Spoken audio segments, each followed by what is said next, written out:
why we're here. Why we're here. Why are we living here? Why did we come to this dunya for? What's the reason? That we're here. Look, all the prophets that came before Prophet Muhammad sallallahu alaihi wasallam, there was going to be a prophet after them. So all the ummah had to do is worship Allah, believe in Allah, and obey the sharia of the time that was sent to the prophet. If they did that, they would be successful.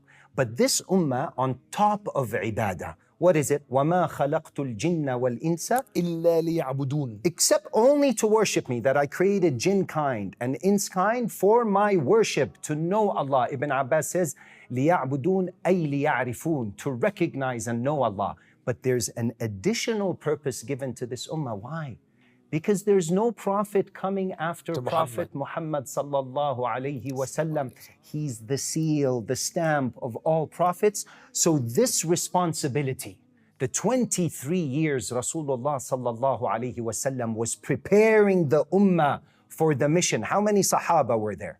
124,000. Yes. Companions. I was shocked when you told me this completely. How many were buried across Medina and Mecca? How many do you think? A lot. 10,000. A lot. Where's the remaining 114,000? Where? They were dispersed all over to spread the deen of Allah. Although they knew that one salah in Mecca is worth how much? 100,000. If one person were to pray 10 years in the haram, it would take someone 1 million years Outside to take the same ajr. to catch up to him. So, but they understood that there is nothing like da'wah. The rewards of it are next level. Why? I invite you towards Allah. And not only I invite you and you become Muslim. Now every salah that you pray, It's in your sahifa. it's in my sahifa. I get the reward for it as well. And what if I also make you a da'i?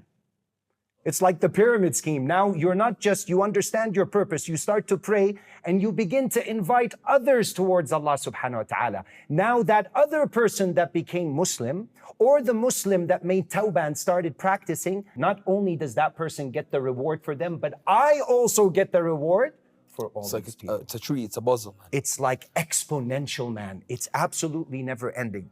If you notice the Quran, when it tells the stories, it focuses on the stories of the prophets. It's really strange, man, because if you look at it, it doesn't go into details about, for example, worship. It tells you you have to pray, but it doesn't break down the details of salah. It doesn't break down the details of fasting. You find that in the sunnah. But the Quran will go into detail when it comes to the da'wah, because this is the purpose of this ummah. Why did the Quran, why is it filled with stories of the Prophet? Because it's the pedagogy, it's the minhaj, it's the user manual. Allah subhanahu wa ta'ala is telling us, look at how these prophets, they live their lives. You're not prophets, but you are the messengers of the messenger of Rasulullah. So we are messengers. We can call ourselves messengers of messengers. Sahaba used to say that when they would go to give da'wah, they would say, Inni Rasulu Rasulillahi ilaykum. Wow. It's very powerful, man. So, Osama, basically you're trying to say each one of us has a message to send out with the knowledge he has, with the place or situation he's in. Like, you know more, so you have to give more. I know less, so I have to give. How does it? The Prophet sallallahu alaihi wasallam in Khutbat al-Wada', the final sermon, all 124,000 Sahaba were there. What did he tell them? بَلِّغُوا عَنِّي وَلَوْ آيَةً. That if you know one thing, deliver the message. Then he said, فَلْيُبَلِّغِ الشَّاهِدْ مِنْكُمُ الْغَائِبِ. Whoever's present today, let him deliver to the message to whoever is not present here today. So it's this constant cycle, ongoing. And anything that you know, and it's just, look, tadhkir is for Muslims. It's not just for non-Muslims. Bani Israel, Musa alayhi salam was sent to Bani Israel. Were they kuffar or believers? By then? At that time. They were believers. They were actually Muslims. Yes. They were Muslims. They believed in Musa alayhi salam's message and they submitted, but their iman was weak.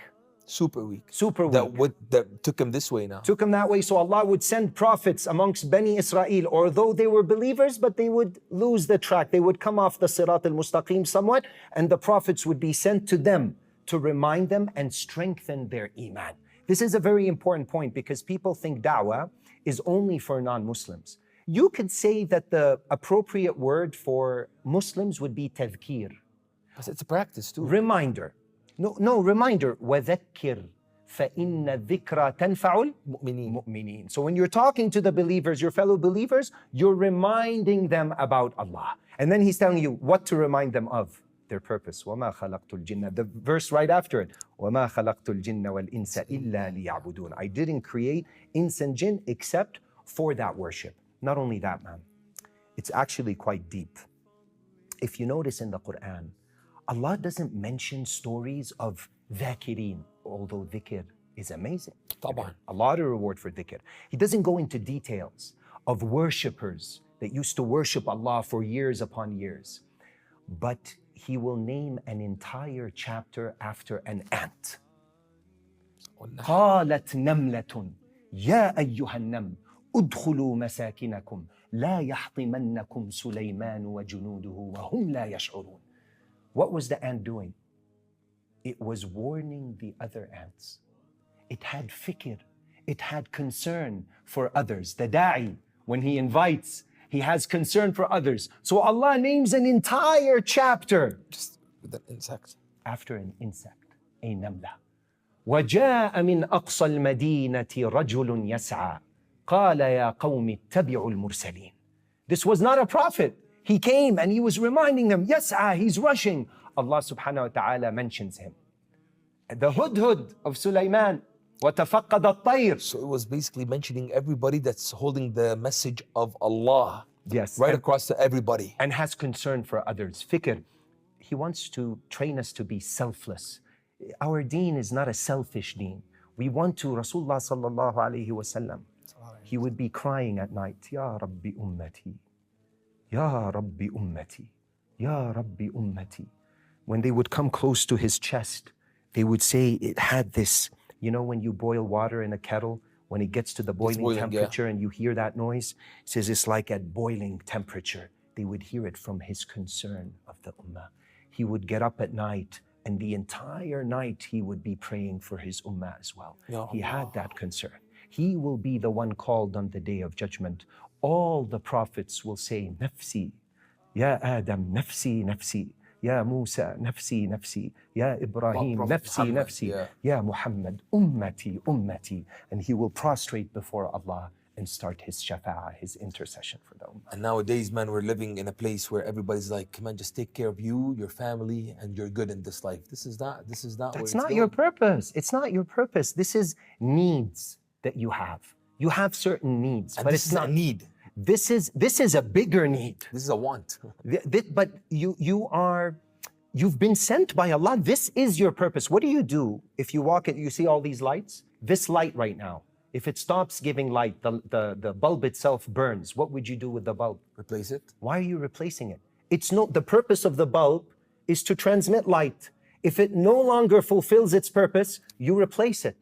يَسْتَبْدِلْ قَوْمًا غَيْرَكُمْ ثُمَّ لَا يَكُونُوا أَمْثَالَكُمْ. If we don't come back to this effort, to this concern, come back to our true purpose that we've been sent by Allah subhanahu wa ta'ala for the world is waiting, Diya. The world in North America, in the West, they're so thirsty. We saw what happened in Gaza. How many people entered into Islam? They're waiting for the message. They're so thirsty. They have to take so many pills just to be able to sleep at night, man.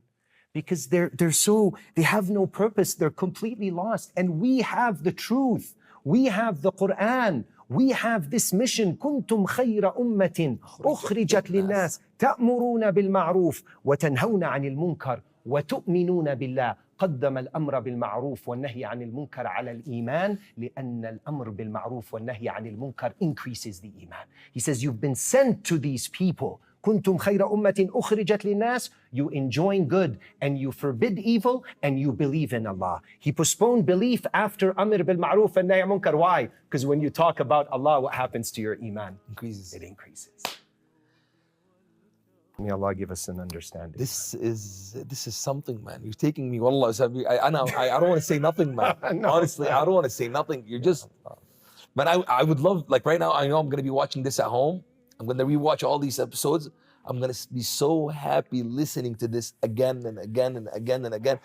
It's beautiful to remind people, man, that we're not just living here by ourselves, man. Wallahi, Usama, every house right now you walk into, there's a saying that's in the Arab countries right now. It's, man, as long